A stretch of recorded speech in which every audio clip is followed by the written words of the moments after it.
Så her har jeg en skraldenøgle med nummer 10 til at tage siderne af. Og her starter vi med toppen.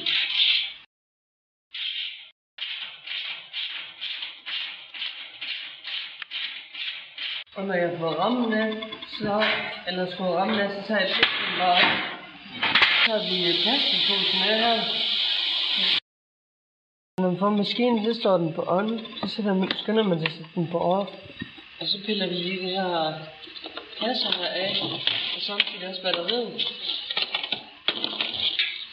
Og i kassen skal være forsigtig, for her er spejlene og instrumentbrættet.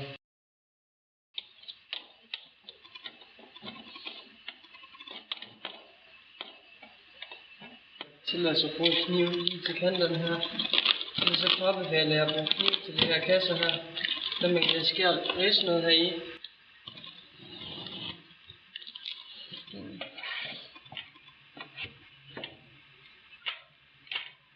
Og ved fordømmeren, der har vi noget pap, og så de har rent til at holde pappet fast, så der ikke kommer ridser på.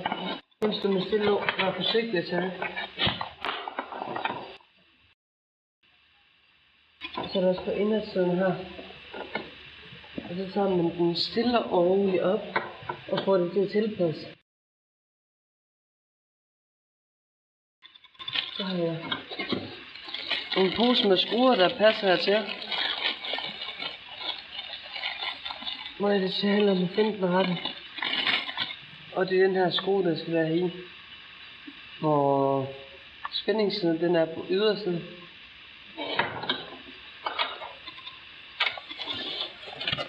Og så tager vi møtrikken for at spænde fast.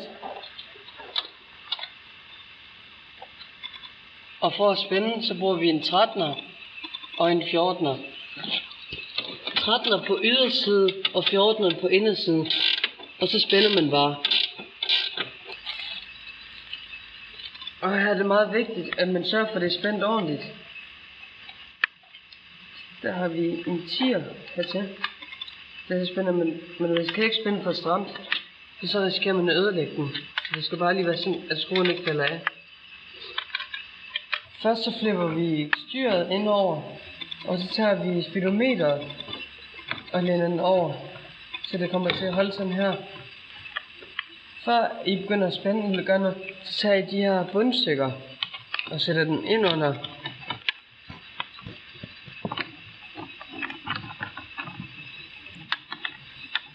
Og et godt råd for mig, det vil være at tage en skruetrækker og køre den igennem hullet her, så den kommer til at sidde af sig selv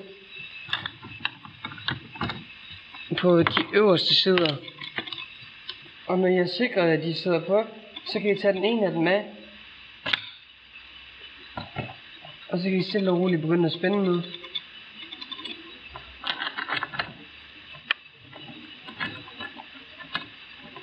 Meget vigtigt, at man får den, inden man sætter sig op på den, lige for at mærke, hvordan man vil have den til at sidde. Og derefter, når man har fundet den rette position, så spænder man.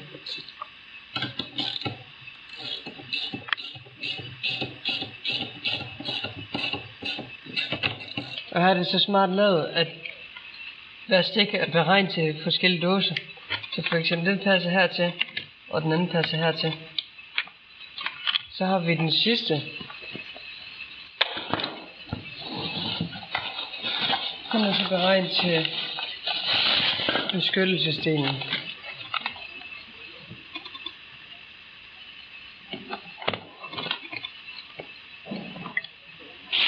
Så det er en god idé at pille de her af, og lige spænde dem stramt mod hinanden. Så de sidder bedre på plastikken, når man skal til at spænde dem sammen.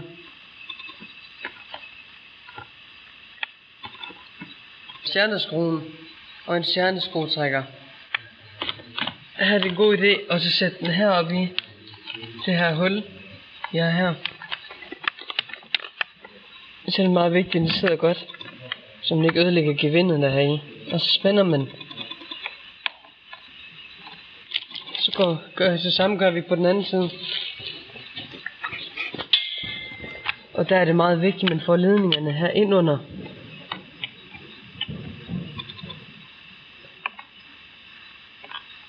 Og pas på, når I sætter skruen i, at I ikke rammer med skruetrænger på skjoldet, for så laver I ridser. Så sætter vi ind over. Så skal I passe på, at ledningen ikke kommer til at stå i vejen på speedometeret. Så der skal man lige gøre lidt plads fra oven. Eller fra siden.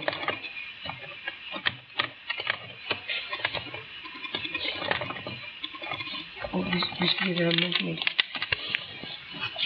Og så kan det være, at nogle af ledningen hopper op. Så er det meget vigtigt, at man lige får den ned igen. Så man kan få den plads, man skal bruge for at arbejde. Og her tager vi stjerneskruen igen.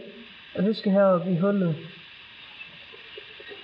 Med gevind. Så der skal man også være forsigtig, men ikke ødelægge gevindet. Så tager man helst lige med fingeren.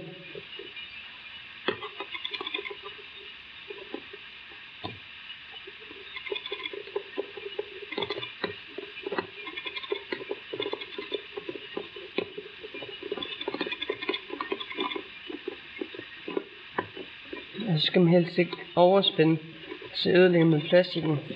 Så kan det være godt at dreje styret, så man skruer på siden af i stedet for.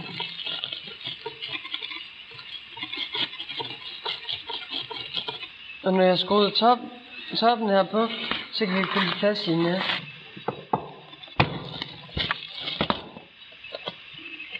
Jeg piller lige det her flap her stille og roligt.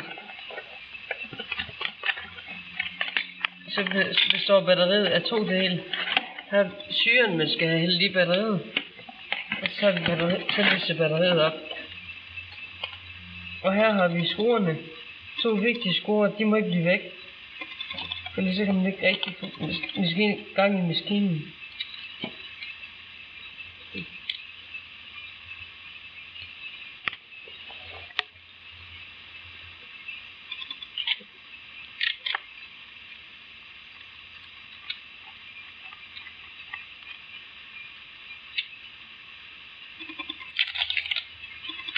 Så skal vi op til syren.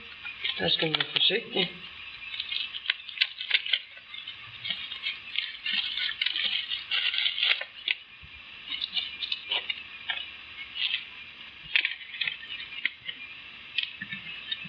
Så sætter man lige herover.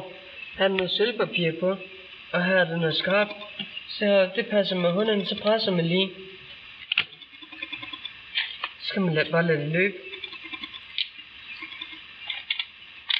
Fyrene kommer ind til batteriet, så er du forsigtigt af, og prøv at undgå at få væsken på dig. Og så har du de her skruer her.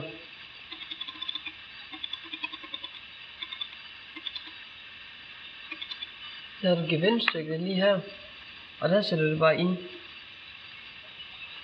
Og det samme gør det på den anden side. Heri.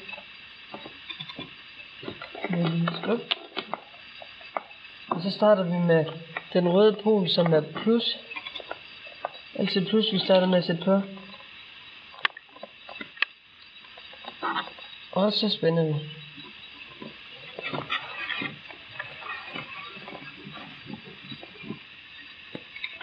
Og så sætter vi remmen på. Og så tager vi plastikken med.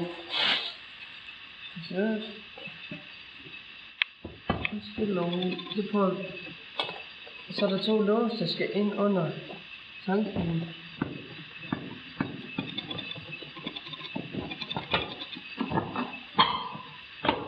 Og lille den skal på venstre side.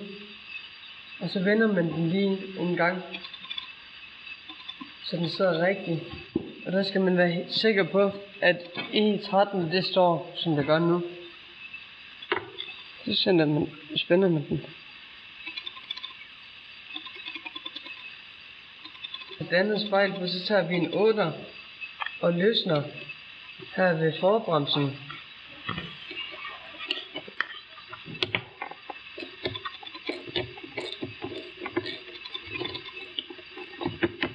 Rigeligt, så vi kommer til at spænde spejlet.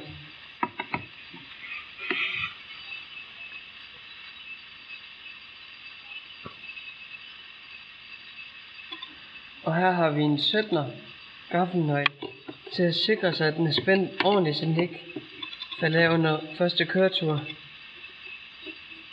Og så tager man den her flap her over, for at der ikke kommer vand ned til. Og det samme gør vi på den anden side. Når vi den her på igen, så den ikke rasler løs under køreturen. Og inden man får maskinen af rammen, så har vi 4 bolde her, der skal spændes af. Og det bruger vi en 10'er, nummer 10 nøgle til.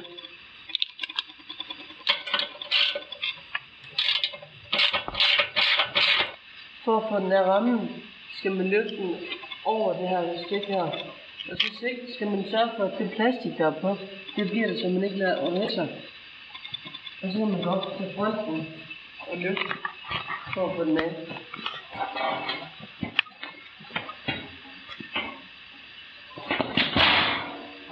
Og så tilbage igen.